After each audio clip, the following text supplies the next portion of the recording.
Well, thank you very much, Ambassador Ischinger. Very grateful for the opportunity to be here. Ich freue mich, hier in Deutschland sein. Nice to be with everybody. And I want to remark that Ambassador Ischinger had the pleasure of going to the renowned Fletcher School at Tufts University, but it sounds to me like he lost his Boston accent. I don't know what happened to him along the way. This is a very real special pleasure for Chuck and me to be here at this conference. We do know this conference well, and as Walter said, we are not just friends from the Senate, but we're friends from a common experience of a long period of time. So it's a pleasure for us now to be working together as partners with respect to the national security issues that challenge all of us. The fact is also that both Chuck and I feel this Atlantic relationship very much in our bones. Both of our families emigrated to the United States from Europe, and both of our fathers signed up to fight tyranny and totalitarianism in World War II. And we both watched the Berlin Wall go up as we grew up, and we grew up as Cold War kids. So we come to these discussions, both of us, with part of our formative years planted in the post-Cold War, post-World War period, and certainly deeply in the Cold War period. As a kid who grew up in school doing drills to get under my desk in the event of nuclear war, this is something that still conditions my thinking. It was during that period of time that I first encountered what I came to understand as one of the unmistakable symbols of the enduring American-European partnership. I was a young kid who who was with my father in Berlin when he served as the legal advisor to the then High Commissioner to Germany, James Conant. And I spent a piece of my childhood getting on trains in Frankfurt and going through the dead of night to arrive in Berlin, be greeted by the American military band, and move between a British sector, a French sector, an American sector, and a Russian sector. So I can remember cold signs warning you about where you were leaving, and I can remember guns rapping on the windows of my train when I dared to lift the blinds and try to look out and see what was on the other side. I'll also never forget walking into a building. I used to ride my bicycle down the Kurfürstendamm when it was still rubble. We're talking about the early 1950s, just to date myself. And you could see a plaque on a building that said this was rebuilt with help from the Marshall Plan.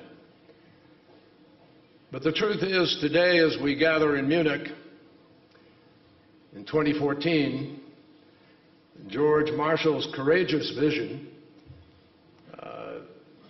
resisting the calls of isolationism and investing in this partnership, requires all of us to think about more than just buildings.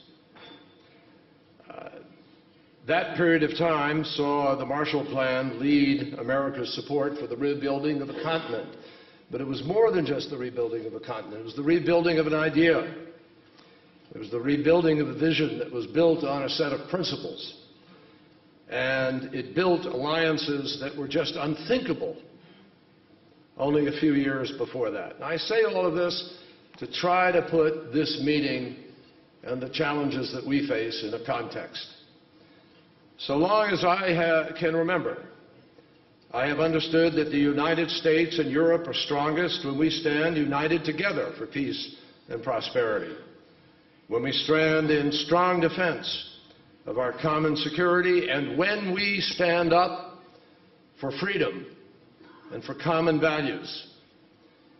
And everything I see in the world today tells me that this is a moment where it's going to take more than words to fulfill this commitment.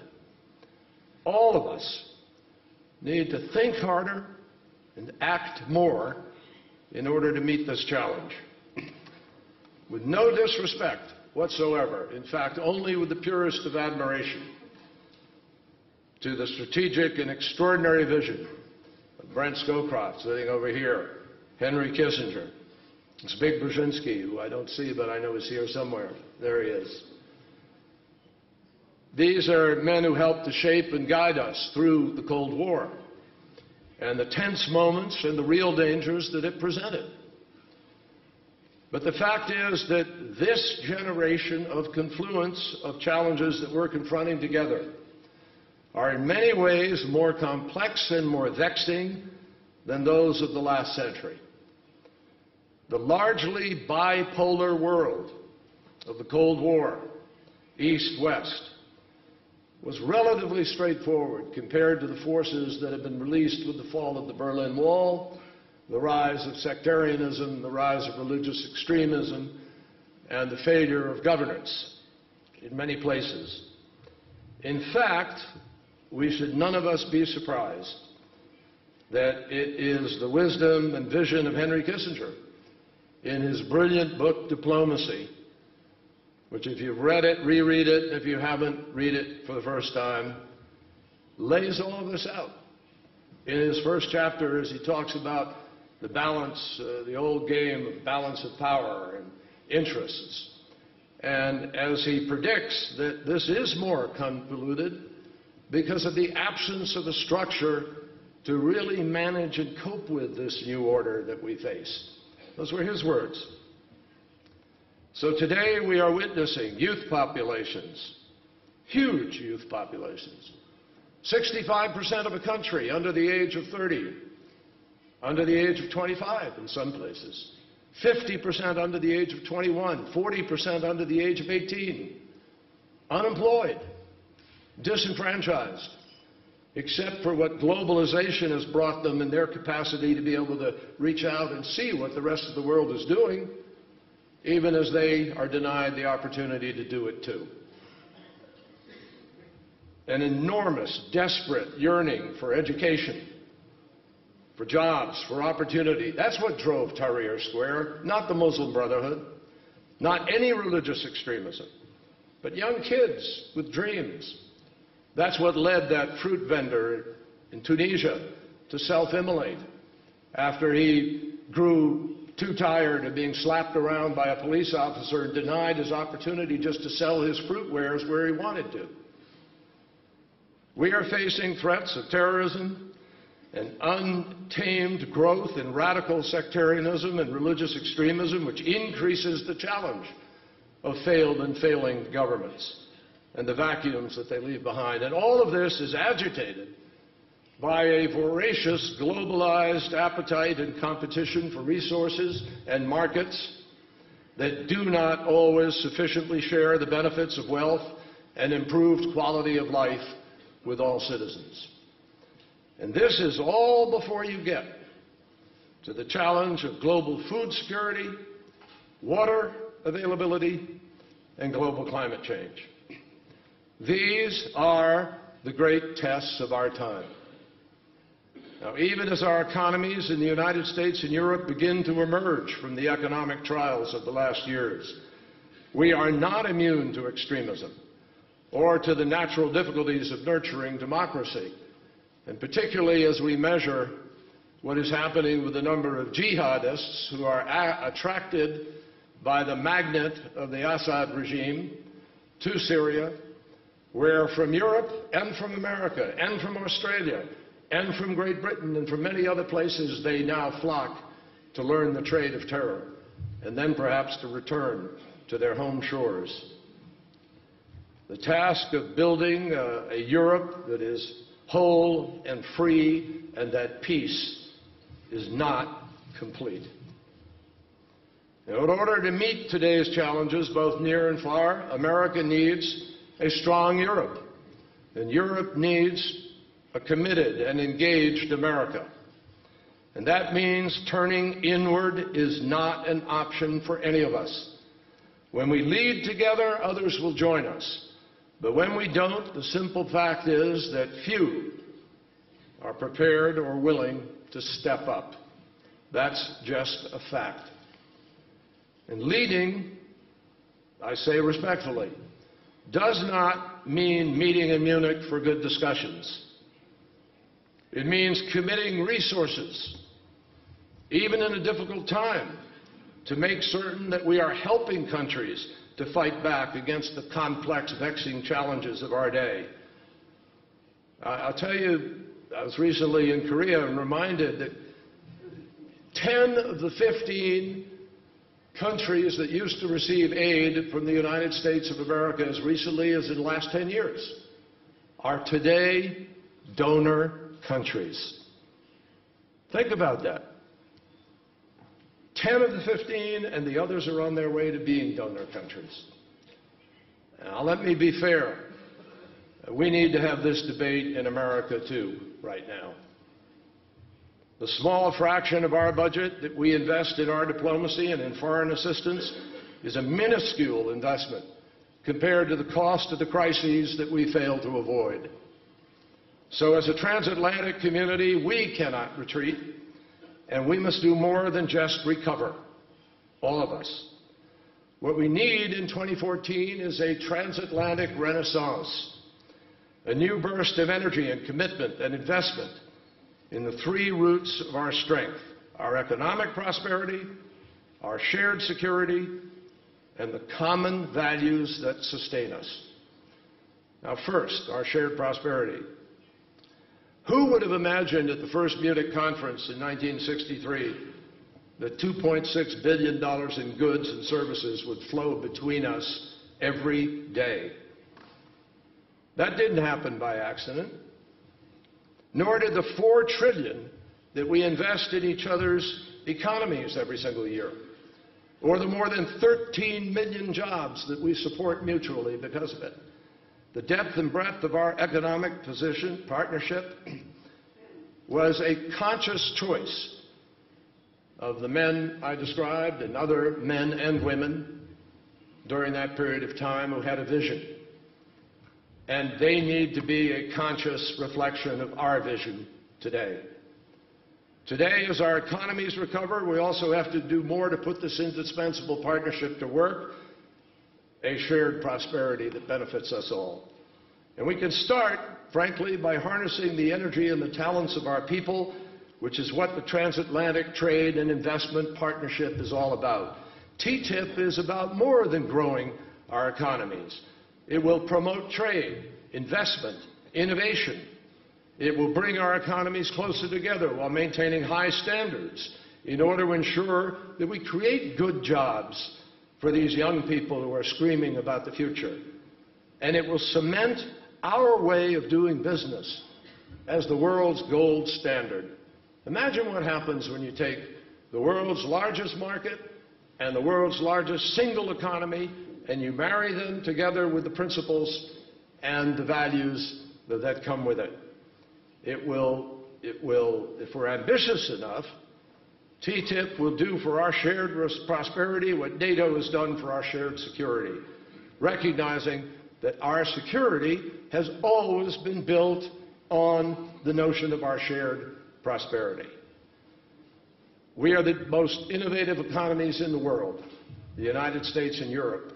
And as such, we have a major responsibility to deal with this growing potential catastrophe of climate change. I urge you, read the latest IPCC report. It's really chilling. And what's chilling is not rhetoric, it's the scientific facts. Scientific facts.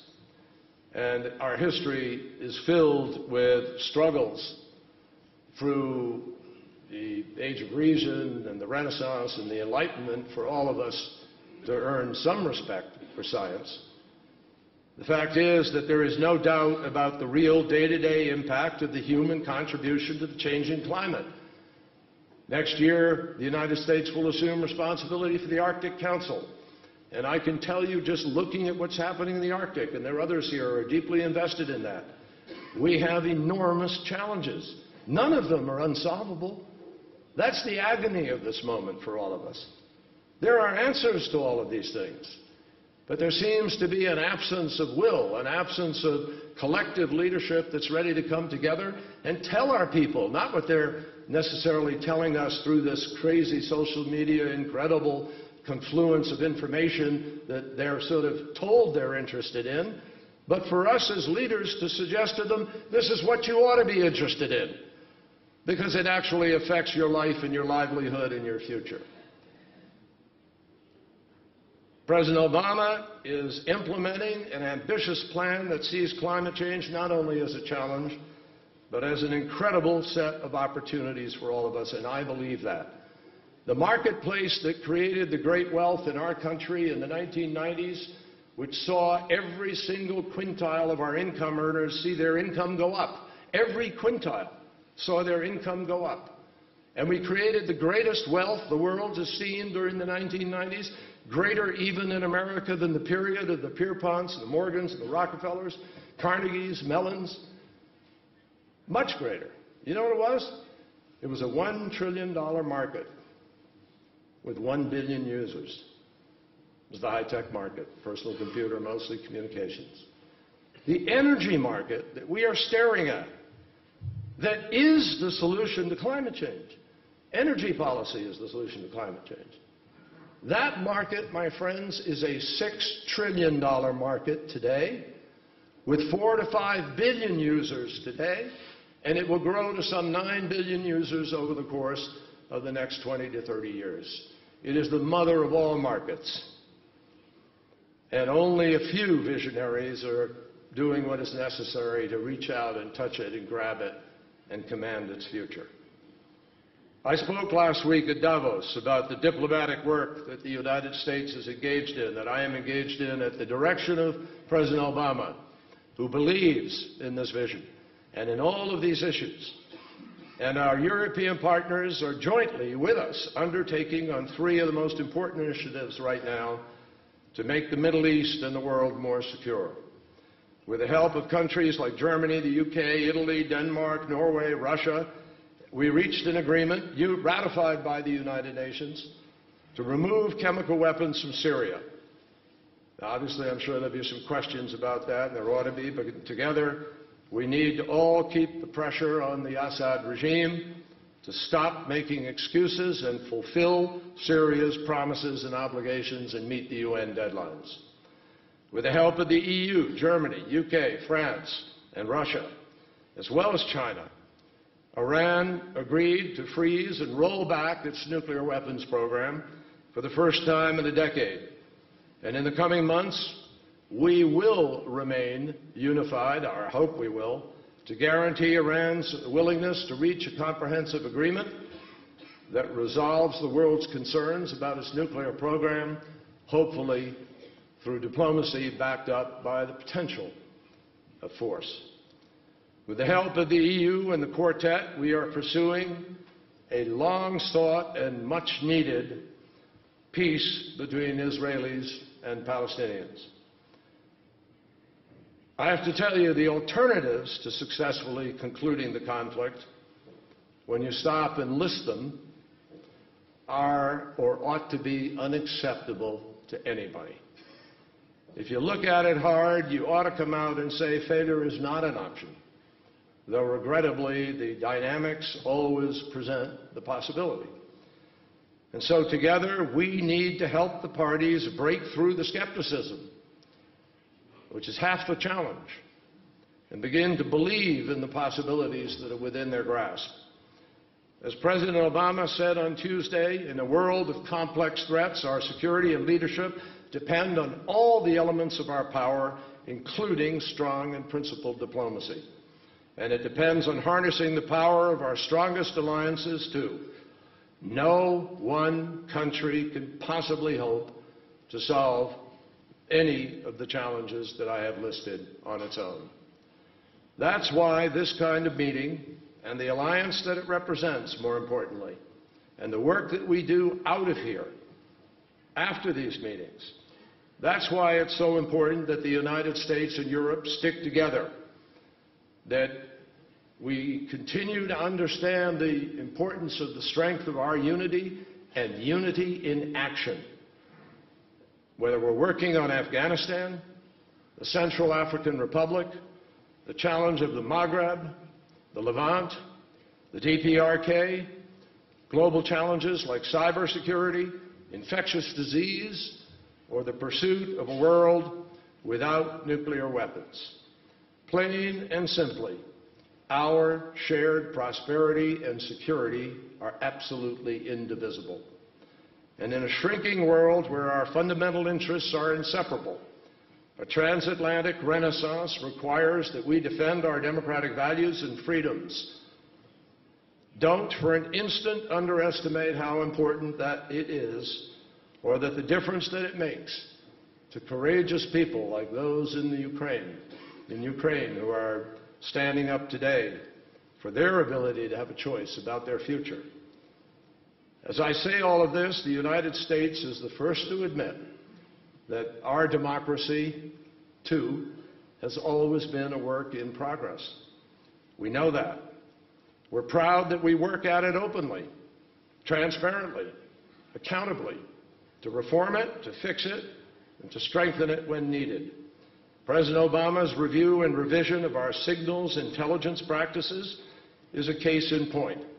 So I assure you, we come to this conversation with humility. But humility is not a reason to avoid calling it the way you see it. And the fact is that we see a disturbing trend in too many parts of Central and Eastern Europe and the Balkans. The aspirations of citizens are once again being trampled beneath corrupt, oligarchic interests, interests that use money to stifle political opposition and dissent, to buy politicians and media outlets, and to weaken judicial independence and the rights of non-governmental organizations. Nowhere is the fight for a democratic European future more important today than in Ukraine. While there are unsavory elements in the streets in any chaotic situation, the vast majority of Ukrainians want to live freely in a safe and a prosperous country, and they are fighting for the right to associate with partners who will help them realize their aspirations. And they have decided that that means their futures do not have to lie with one country alone, and certainly not coerced. The United States and the EU stand with the people of Ukraine in that fight. Russia and other countries should not view the European integration of their neighbors as a zero-sum game. In fact, the lessons of the last half-century are that we can accomplish much more when the United States, Russia, and Europe work together. But make no mistake, we will continue to speak out when our values and our interests are undercut by any country in the region.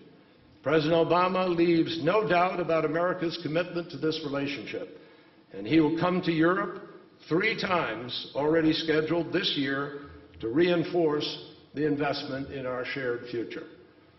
For more than 70 years, this year we will celebrate the 70th anniversary of D-Day.